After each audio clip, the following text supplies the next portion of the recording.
তো hello viewers, কিছুদিন আগে আমি একটা শ্বাসটানের খবর একটা ছোট্ট বাচ্চারা দিছিলাম। আপনারা দেখছেন, সবাই ভিডিওটা পোস্ট করছি। তো আজকে উনি শুক্রাচার থেকে শ্বাসটানের খবরের লেগে আইসে একজন আমার দিদি। তো তাইনের একজন রিলেটিভ। তো তাইনের লেগে খবরটা আমি বানাই আজকে তাইনের খবরটা আমি দিয়া দিছি। আজকে মঙ্গলবার, খবরটা তাইনের দিয়া দিও।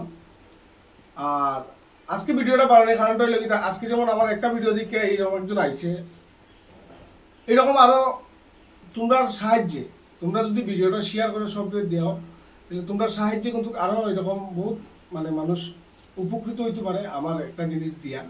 আর যতজনে দিছি ভগবানের আশীর্বাদ, এখন মতো কোনো সময় খারাপ হয়েছে না, সবটাই ভালো হয়েছে। তো আজকে দিদিভাইরাও দিলাম জিনিসটা। তো আশা করি মোটামুটি তারাও এটা ভালো হইব। আর আপনি একটা কথা বলছি, 1 মাস পরে, আজকে তো খবরটা দিছি, 1 মাস পরে আমার একটা জানাইবা যাক আপনি খবরটা ভাইয়া কিরকম উপকৃত হয়েছেন বা পরিবর্তন কিতাটা আইছে, যার লেগে নিতেছেন।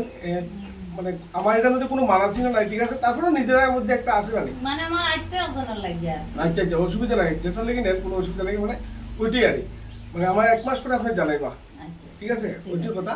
আর ভিউয়ার্স সবাইকে অনুরোধ করে বলতেছি, এরকম বহুত প্রচুর পেশেন্ট আছে এরকম শ্বাস টানে ভুগে, এখন মতো কোনো ভালো ট্রিটমেন্ট পাইতেছে না।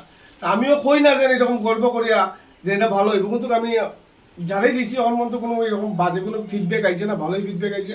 তো তোমরা একটু সবাই একটু শেয়ার করে জিনিসটা জানাই দিবে আর ঠিক আছে। তো ওইটা লেগে আজকে তোমরা ভিডিওটা করছি।